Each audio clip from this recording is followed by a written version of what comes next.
Unless otherwise indicated, all the following scripture quotations are taken from the Holy Bible, New Living Translation, with copyright by Tyndale House Foundation, used by permission of Tyndale House Publishers, all rights reserved. What do you know about the situation with Russia and Ukraine? If you're like me, you probably know nothing, right? But don't worry, TikTok is here to help.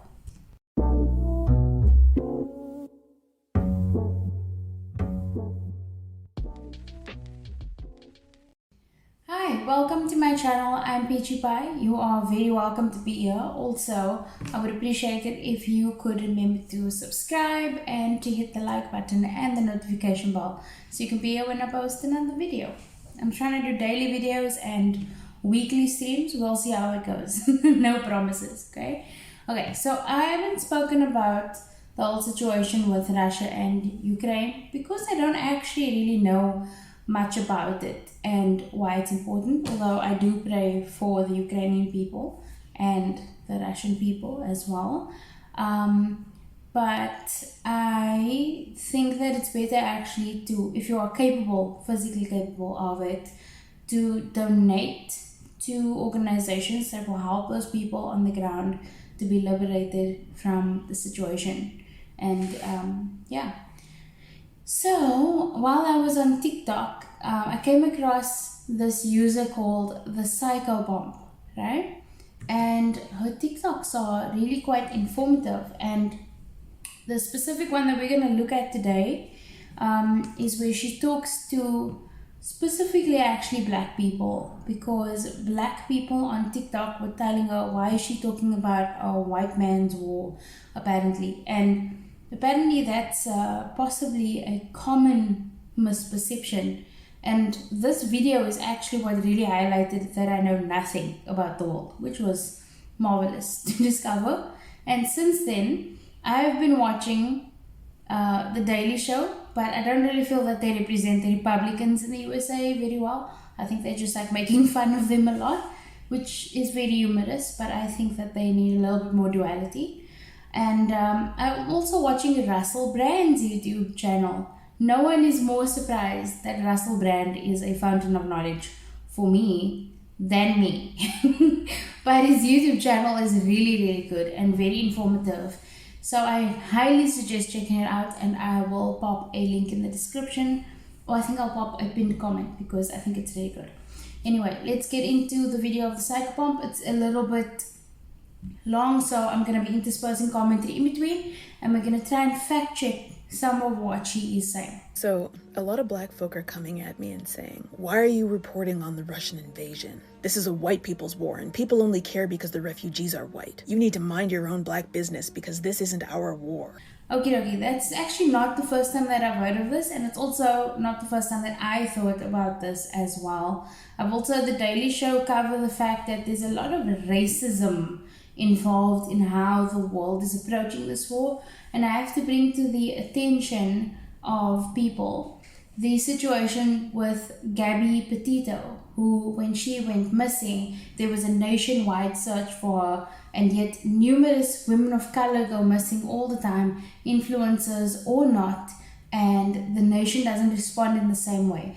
So we're looking at, in that context, we're looking at how people respond in times of crisis based on the skin color of the people involved in the situation. And I think it's a valid concern. I think that in war-torn territories that have been struggling for a very, very long time, people have not been treated well. There's lots of racism and stuff like that. But that does not mean that we should not be compassionate to people, no matter their skin color, where they come from, when they are being faced with the possibility of war or in the midst of an invasion. So I think it's important to remember that. And also, if you want to talk crap basically about people because of their skin color in a war, what are you doing to help and assist the people of color that have been living in war-torn territories for their entire lives? What was that? You'd like me to tackle 2 social issues at once? Yes, let's. I love shit like this. It's how I keep my Takayuki knife sharp, which is my brain.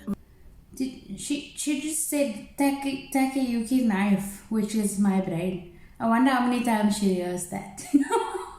I really do. Mind my own black business, you say? Please, allow me to widen your narrow scope for a moment. Let's talk about wheat! Russia's the largest wheat exporter in the entire world, exporting about $8 billion worth of grain every single year. Ukraine. Okay, I checked it out from a site called World's Top Exports, or World's Top Exports, right, .com. When they talk about wheat exports by country, she's correct that Russia, the United States, Canada, France, and Ukraine provide over 3/5 of the overall value of exports for the nourishing cereal food such as wheat. So yeah, Russia be making that paper through wheat. They apparently exported the highest dollar value of wheat during 2020, which was $7.9 billion of wheat. That's crazy. Ukraine is the 5th largest, exporting about $3 billion worth every year. And it's considered the breadbasket of Europe because 71% of its land is agricultural. And that harvesting land is the size of Italy. Ukraine is also the biggest exporter of seed oils in the world, like safflower and sunflower. Both countries export over 25% of the entire world's wheat. Whoa, that's a ton of wheat. That's crazy. I didn't even think about it like that. But now you can see why you don't maybe want one country in charge of like 70% of the world's wheat. That could become problematic in the future. But know where I'm going with this yet? Too early? Let me give you another hint. Russia and Ukraine export their goods from their port cities on the Black Sea. Cities like Kherson, Mykolaiv, and Odessa. Those names sound familiar? They should. The civilians in 2 of those cities and the cities themselves are currently being invaded, seized, and demolished by Russia, and Odessa is next. War in Ukraine means that its ports close because it's under attack, which means that crops are being damaged and there's a diversion of manpower because everybody's fighting. So nobody's harvesting the grain, which means that wheat can't leave the country to feed other countries. oh dang, that's crazy. That's crazy that wheat is not being able now to leave the country. Dang. See, it's actually quite amazing how we don't think about the impact of war on what's actually happening around the world. We often think about war as in one country is fighting with another country and people in the middle are going to get hurt, but there's a global impact on what is happening, and it's crazy that we're not making ourselves aware how everyone is affected, not just the people involved in that. Because if we did, we'd be like, this is our war too. We need to stop this the best way that we can because it's going to affect everyone. This is crazy. Maybe I'm just a dunce. Maybe I don't know much about social issues and news. But if you didn't know about this either, I'm with you, man. Need another hint? 95% of Ukraine's grain exports go to Middle Eastern and North African countries. Still a white war? Tons of countries heavily rely on wheat exports, but Egypt is at the top of the pyramid, no pun intended. Egypt gets almost 85% of its wheat from Ukraine and Russia. Tunisia relies on 50 to 60% of its wheat imports from Ukraine and Russia. Turkey imports around 75% of its wheat from Ukraine and Russia. In 2019, Egypt, Turkey, and Bangladesh bought over half of Russia's entire wheat production. Russia and Ukraine are also major wheat suppliers to Nigeria, Lebanon, Yemen, Sudan. Still a white war? Oh dang, I didn't even think of that. And like, it's true that in a lot of these North African countries, people are eating mostly like wheat stuff. Like here in Cape Town in South Africa, we like to like make vetkoek, it's called vetkoek, from flour and those kind of things. And we like to eat a porridge called like ice porridge, which is a mealie meal. It's actually kind of nice. I really like it. But sponsor me ice porridge. But yeah.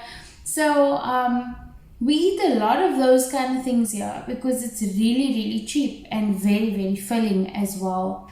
The types of food that we eat, that also in like Northern African countries, I can't believe I forgot this, but they make pap, right? Pap is made from wheat, like the ice porridges and those kind of things. Pap is made from those things and people eat it with their food. Some, depending on where you are, it's an acquired taste. I have had some of it. I'm not a huge fan of it.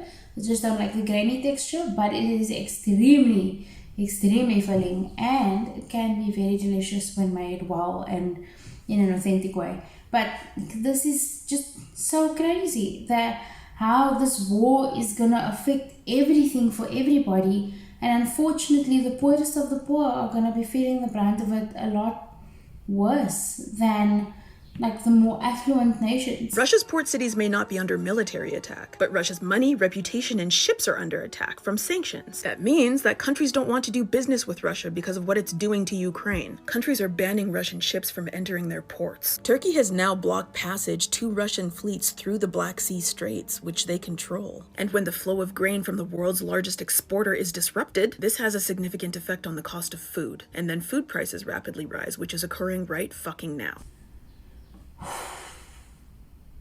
This is crazy. And out of everything, I must say that I am ashamed of myself because I didn't know any of this. I had no idea that any of these things were an issue and that any of these things were affected. And I think that that's, maybe it's a reflection on my character, maybe it's a reflection on the fact that I've had my head stuck in the ground for a while and now I'm finally coming up for air. But I think that it's important to educate ourselves because everything is going to affect us in some way, even if we don't want to acknowledge it or we aren't paying attention. If food prices rapidly increase in economically unstable countries, this can lead to people not being able to afford food, and then famines can happen. Everything is connected. Still a white war you shouldn't care about? Now factor in global warming, which is creating endless fires, destroying massive amounts of crops, and creating some of the longest droughts that humanity has ever seen. Then factor in an already disrupted supply chain from a pandemic. Prices for food were already high before this war started. Wheat's at its highest level in 14 years, and corn is at a 9-year high. Morocco is a huge wheat and barley producer, but it's in the middle of a 30-year drought, which means that it needs to increase its wheat imports too. Tunisia is down and out, strapped for cash. Yemen and Sudan are economically depressed. Lebanon has 1 month of wheat left in its mills, and then it's shit out of fucking luck. And Lebanon currently has an 80% poverty rate. You think these people can afford food price increases? It has this I am floored by the situation and how dire it is, especially in northern African countries. Staying in South Africa, especially being from a colored community, we don't have a tendency to associate ourselves with our fellow Africans in Northern Africa. There's a lot of racism in a whole bunch of different communities, but especially in my opinion, within the colored community in South Africa, there's a lot of racism towards foreigners and people from Northern Africa and people with darker skin colors and all of those things. There's even racism towards colored people who are darker skinned as well, right? Or colored people who have the hair of what people call African people. I hate that term because everybody on the continent of Africa is an African. But I'm talking about darker skinned people that have more coarse and tighter curled hair. So there's a lot of racism, and I think that people are not going to have these kind of discussions about how the war in Ukraine and the situation with Russia is going to affect us, because we like to behave and think as if we are an isolated community, that this doesn't touch us, doesn't affect us, because we are different people. We are not like those people. We're not from those places. We're not in poverty-torn countries. Yet South Africa is a third world country. We've got a very, very high unemployment rate here and an extremely high poverty rates and unhoused people, homeless people, or people that are on the housing register for some people 20, almost 30 years on the housing register, still haven't been given their home by the government who promised them in 1994. So this is just crazy that we don't know these things and we don't talk about these things. These countries now have to frantically rush to find alternative countries to buy wheat from that they can already barely afford. And right now, there are too many countries to list that are walking on the edge of a food crisis. And when you're that close to falling off the cliff of starvation, food prices cannot be disturbed, because if they are, that can trigger political conflict within countries. Rising food prices can cause riots. Food has triggered revolutions when people don't have any. Tunisian bread riots. Food instability in Sudan toppled a president. Still a white war? When countries rapidly have to find alternative countries for their food, import prices are higher. Grain may take longer to get there because it has to go via different routes. Transportation costs are higher, which many of these countries can't afford. this is a very hard pill to swallow, that things are so dire. You know, it's when you, it's kind of like waking up outside of the matrix, when you realize that everything that you thought was safe, everything that you thought was good is just completely wrong, and things are just not the way that you thought they were. And then you have the choice. You have that choice. Do I sit back? Do I mope? Do I wish that I could go back to that ignorant way of thinking? Or do I improve my knowledge, and do I start working to fight for this cause and free people that need liberation, whether it comes to an education about the situation, or whether it comes to doing something physically, like donating money to certain causes, or actively going into a country and helping and assisting. Another important point, Belarus is the second largest exporter of potassic fertilizer in the entire world. Farmers across the planet need it because it increases crop productivity and yields so they can feed the world. Black farmers need it too, but Belarus is being sanctioned right now because of its role in Russia's war. So in turn, farmers don't get their fertilizers and their crops are drastically reduced, which raises food prices and makes poor people starve. This war equals global food insecurity, and if it spills over into NATO countries, this war equals the existence of life itself being threatened. Still a white war? I know what this is. It's fatigue, cynicism, and trauma from how we as Black people have been treated historically right up to today. I get it, but this war is affecting Black people right now, unless Africans don't count to the Black diaspora. Everything on this planet is connected. If you don't know how things work, learn and ask questions before you run your mouth about something you can't be bothered to understand. Who knew a white war had so many hues? Very, very, very eloquently well said. Thank you to the Psycho Bomb for educating me and people everywhere. I cannot tell you how insightful watching this was. When I watched it for the first time, I was just like, a lot of this information just kind of went over my head, because I had like no idea what she was talking about in a lot of areas, and there were a bunch of country names that she mentioned that I was like, huh? You see what I said about like colored community who doesn't care about Northern Africa? It's like, I can't even describe it. That racism is a topic for another video. But so I'm glad that I watched it. I'm glad that I learned about it, because now I can start acquiring that knowledge, because I want to go into the activist phase. I love doing the activism thing and helping people any way that I can. So I'm going to be on the lookout for some more resources to educate myself further. I am also not just going to trust one source, because while her video was really good and very insightful, I did not think that anything that she spoke about was not true.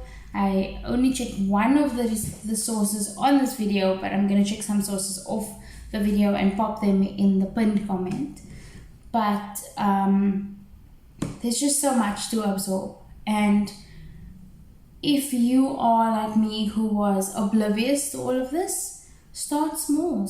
If you can only watch one TikTok video, then start there. But as long as you start forming questions in your mind about whether or not what you're seeing is accurate, whether or not what you're seeing is the truth or the whole picture, start asking those questions and educating yourself on what's going on in the world, and then make your decision about how you're going to help to make things better. And yeah, that's really all that I can say about this. So really, again, thank you to the Psycho Bomb for educating me. And I would love to hear your thoughts. If you've got any resources for me, please just pop them in the comment section below. And I would appreciate it if you could like this video and subscribe, or dislike, it's up to you. If you didn't like the fact that I was ignorant, or am still ignorant in many ways, you are welcome to dislike this video.